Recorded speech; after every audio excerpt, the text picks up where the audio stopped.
Hello viewers, আসসালামু আলাইকুম। Smart way online academy পক্ষ থেকে সবাইকে স্বাগতম।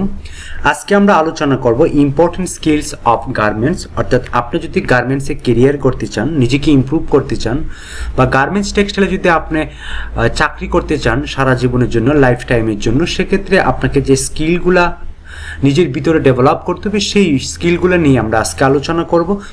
ভিডিওটা অবশ্যই শেষ অবধি দেখবেন, কারণ এই ভিডিও থেকে আপনি জানতে পারবেন আপনি নিজেকে কীভাবে ইমপ্রুভ করবেন, আপনার ভিতরে কি অভাব আছে সেটি ফাইন্ডিং করতে পারবেন। এক আর দ্বিতীয় নম্বর যে আপনি উপকারিতাটা পাবেন সেটা হচ্ছে আপনি যখন অ্যাপ্লাই করবেন সেক্ষেত্রে আপনি সিভিতে আপনি সেই স্কিল দিচ্ছেন কিনা সেটি একটা আইডিয়া পাবেন, ধারণা পাবেন। এবং এই স্কিলের যদি কিছুটা হিংস আপনি সিভিতে দিতে পারেন সেক্ষেত্রে আপনাকে কল করার 70% নিশ্চয়তা রয়েছে। সো এই ভিডিওটা শেষ অবধি দেখবেন। এই ভিডিওটা থেকে আমরা জানতে পারবো স্কিল, আমাদের গার্মেন্টসে যদি ক্যারিয়ার করতে চাই, গার্মেন্টস বা টেক্সটাইলে, তাহলে এই স্কিলগুলো আপনাকে অবশ্যই জানতে হবে। তো চলুন আমরা স্কিলগুলো নিয়ে আলোচনা করি বিস্তারিত। ফার্স্ট অফ অল আমি যে স্কিলটা নিয়ে আলোচনা করব সেটা হচ্ছে আপনার স্পিকিং। আপনাকে স্পিকিং পাওয়ারটা ক্লিয়ারভাবে রাখতে হবে, আপনার প্রোনাউন্সিংটা ভালো করতে হবে, আপনি কনফিডেন্সি আপনি কথা বলতে হবে।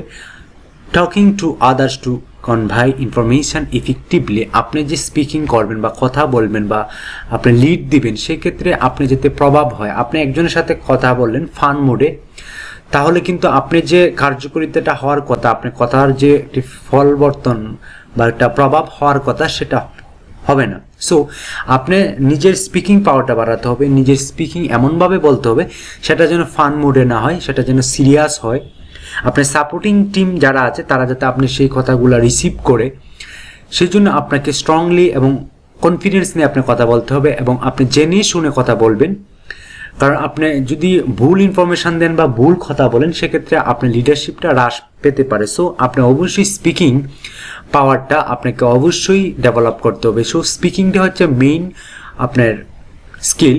এই স্কিলটা যদি আপনার ভিতরে না থাকে তাহলে আপনি কিন্তু গার্মেন্টস কেরিয়ারে ডেভেলপ করতে পারবেন না বা নিজেকে ইমপ্রুভ করতে পারবেন না। সবচেয়ে ফার্স্ট প্রায়োরিটি হচ্ছে স্পিকিং পাওয়ার।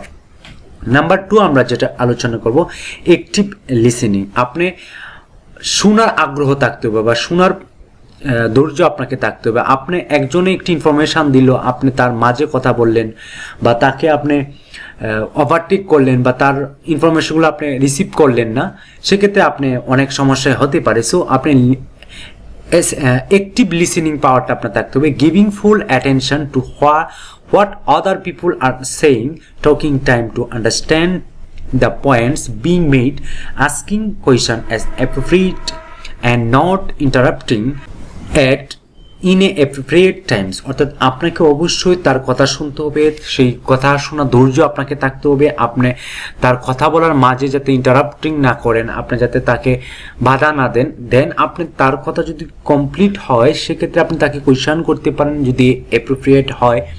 সো আপনি সেই কথাটা, তার যে ইনফরমেশনটা দিচ্ছে সেটা বোঝার ক্ষমতা আপনার থাকতে হবে। সেই জন্য অ্যাক্টিভ লিসেনিং পাওয়ারটা আপনার ভিতরে থাকতে হবে। নাম্বার 2 আমি যেটা নিয়ে আলোচনা করব টাইম ম্যানেজমেন্ট। টাইম ম্যানেজমেন্টটা খুবই important. Managing our own time and the time of others, অর্থাৎ আপনাকে টাইম মেনটেন করতে হবে। আপনি 9টায় যদি আপনার অফিস টাইম হয় সেক্ষেত্রে আপনার 9টায় অফিস টাইমে পৌঁছতে হবে 10 মিনিট আগে, এবং আপনার কাজগুলোকেও সেটা টাইম ম্যানেজমেন্টে আওতায় নিয়ে আসতে হবে। আপনি 8 ঘন্টা ডিউটি করছেন, সেক্ষেত্রে 8 ঘন্টা প্রথম ঘন্টায় কী করছেন, দ্বিতীয় ঘন্টায় কী করছেন, এটা মেজারেবল করতে হবে। আপনার টাইম ম্যানেজটা খুবই ইম্পর্টেন্ট। আপনি লাঞ্চের আগে কী ধরনের কাজ করবেন, লাঞ্চের পরে কী ধরনের কাজ করবেন। আর টাইম ম্যানেজমেন্টের মাধ্যমে আপনি কাজগুলোকে ভাগ করে নিতে পারেন, কোনটা ইম্পর্টেন্ট বেশি, কোনটা ইমার্জেন্সি বেশি, কোনটা কম ইম্পর্টেন্ট,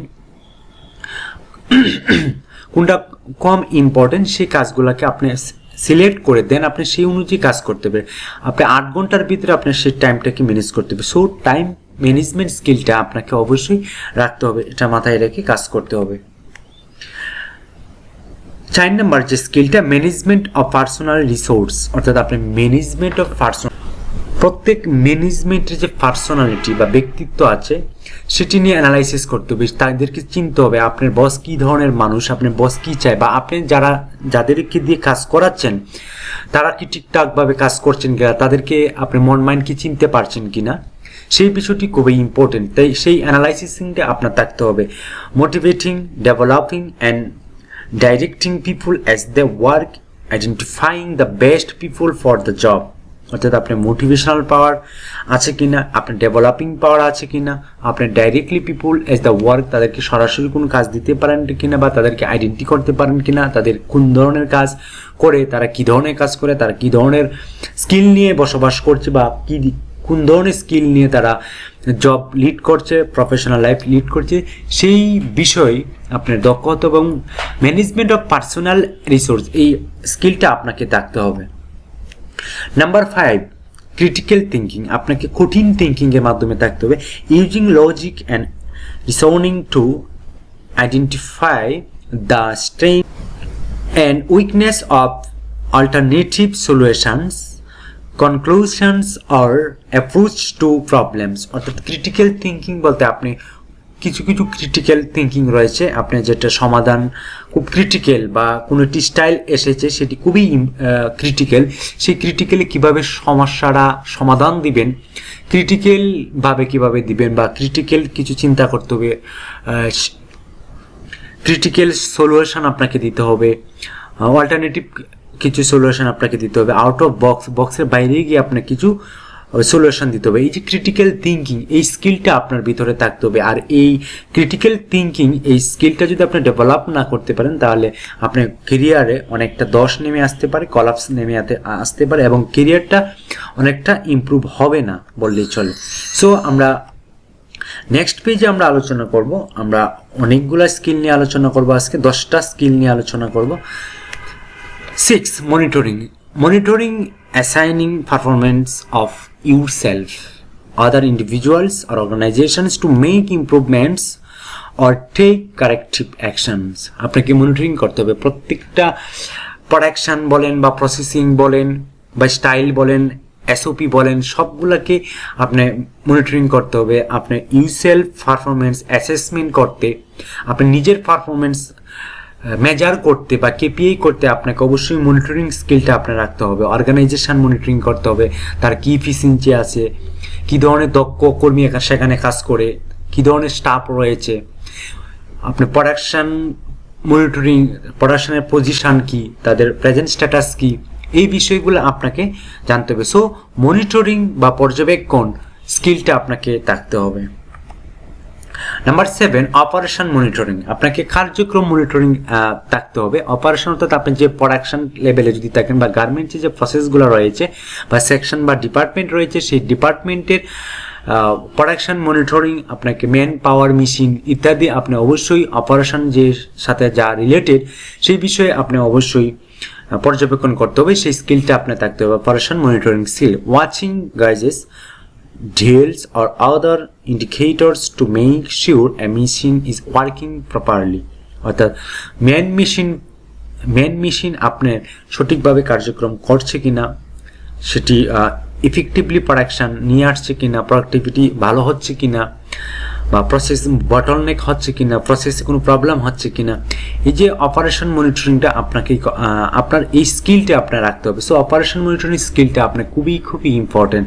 সো এই বিষয়গুলো আপনার অবশ্যই মাথায় রেখে কাজ শিখতে হবে এবং জানতে হবে। 8 নাম্বার, কমপ্লেক্স প্রবলেম সলভিং। অর্থাৎ কঠিন কিছু প্রবলেম আছে যে সেই সলভিং আপনাকেই করতে হবে। So identifying complex problems and reviewing related information to develop and evaluate options and implement solution. আপনাকে কিছু ক্রিটিক্যাল প্রবলেম আসবে এবং সেগুলো খুঁজেও বের করতে হবে। এবং প্রোডাকশন লেভেলে আপনি যদি জয়েন করতে চান সেক্ষেত্রে অনেক ক্রিটিক্যাল প্রবলেম রয়েছে, সেটি কমপ্লেক্স প্রবলেম সলভিং, অর্থাৎ সেই ধরনের সমস্যা যদি আপনার সামনে এসে দাঁড়ায় তাহলে আপনাকে অবশ্যই সেটি সমাধানের যে ক্যাপাবল আপনার ভিতরে রাখতে হবে। সো কমপ্লেক্স প্রবলেম সলভিং স্কিলটা খুবই ইম্পর্টেন্ট। Number 9, decision making. আপনাকে তাৎক্ষণিক ডিসিশন দিতে হবে। আপনি একটি ডিসিশনের অপেক্ষা যদি একটি সেকশন বন্ধ থাকে বা একটি কর্মী যদি বন্ধ থাকে, কাজ না করে, তাহলে আপনি কিন্তু স্লো মোশন হয়ে যাবেন। সো ডিসিশন মেকিংটা খুবই ইম্পর্টেন্ট। আপনি ডিসিশন মেকিংটা আপনার কাজের অভিজ্ঞতার মাধ্যমে ডিপেন্ড করে। সো গার্মেন্টসে যদি আপনি জব করতে চান তাহলে ডিসিশন মেকিং এর যে স্কিলটা সেটা কিভাবে অর্জন করবেন, কাজ করতে করতে যত বেশি কাজ করবেন তত বেশি আপনার ডিসিশন মেকিং এর স্কিলটা বাড়বে। সো কাজের সাথেই আপনি থাকতে হবে। Considering the relatives cost and benefits of potential action to choose the most appropriate on, অর্থাৎ আপনাকে অবশ্যই কস্ট ডিপার্টমেন্টের বা আদার্স বেনিফিট যাতে কোম্পানির আসে সেই অ্যাকশনমূলক কিছু ডিসিশন মেকিং আপনাকে দিতে হবে এবং ডিসিশন মেকিংয়ের স্কিলটা আপনার খুবই ইম্পর্টেন্ট, সেটা আপনাকে অবশ্যই ডেভেলপ করতে হবে, ইমপ্রুভ করতে হবে। ফাইনালি আমরা যেটা আলোচনা করবো সিস্টেম অ্যানালাইসিস। আপনার সিস্টেম অ্যানালাইসিস নিয়ে আপনার গার্মেন্টস সেক্টরে কাজ করতে হবে, সেটা কাজ করতে করতে অর্থাৎ প্রসেস নিয়ে কাজ করতে করতে একসময় আপনার প্রসেস অ্যানালাইসিসটা ডেভেলপ হয়ে যাবে, স্কিলটা ডেভেলপ হয়ে যাবে। সিস্টেম অ্যানালাইসিসটা খুবই ইম্পর্টেন্ট একটি স্কিল। এই স্কিলটা আসলে আপনাকে থিঙ্কিং করতে শেখায়, আপনাকে অবজার্ভ করতে শেখায়, মনিটরিং করতে শেখায়। অর্থাৎ উপরে যত পয়েন্টগুলো আমরা আলোচনা করি সিস্টেম অ্যানালাইসিসের মাধ্যমে সবগুলো আপনি পাবেন। সো এই সিস্টেম অ্যানালাইসিস আপনাকেই করতে হবে বা এই স্কিলটা ডেভেলপ করার জন্য আপনি এক্সপিরিয়েন্স লাগবে। Determining how a system should work and how change in conditions operation and the environment will effect outcomes. অর্থাৎ আপনি প্রত্যেকটা ডিপার্টমেন্টের যে ফ্লো চার্ট রয়েছে বা আপনার প্রসেসিং রয়েছে বা ম্যানুফ্যাকচারিং সিস্টেমটা রয়েছে সেটি আপনি ভালো করে জানতে হবে, সেটি অ্যানালাইসিস করতে হবে। সেই অ্যানালাইসিস করে আপনি ডিসিশন মেকিং করতে হবে এবং আপনার কোম্পানি বা অর্গানাইজেশনকে উন্নতির দিকে নিয়ে যেতে হবে। সো সিস্টেম অ্যানালাইসিস খুবই ইম্পর্টেন্ট। সো আমরা আজকে এই 10টা স্কিল নিয়ে আলোচনা করেছি, আমরা আরও স্কিল নিয়ে আলোচনা করব। আপনারা এই স্কিলগুলা কিভাবে অর্জন করবেন, আপনি যদি 6 মাস এক্সপিরিয়েন্স দেখাতে পারেন বা কোনো জায়গায় কাজ করেন তাহলে আপনি এই স্কিল নিয়ে কাজ করবেন। সো এই স্কিল নিয়ে যদি আপনি কাজ করেন আপনার অন্য কোম্পানিতে অবশ্যই ভালো আপনাকে স্যালারি দিয়ে জয়েন করাবে। সো আপনি যত স্কিল ডেভেলপ করবেন নিজের ভিতরে পার্সোনাল বা ইন্টারপার্সোনালের যে কিছু স্কিল রয়েছে, লিডারশিপ, কমিউনিকেশন স্কিল, তারপর অ্যানালাইসিস স্কিল, এই যে আমি আজকে যে 10টা স্কিল নিয়ে আলোচনা করি সেই স্কিলটাও আপনার ভিতরে ডেভেলপ করতে হবে।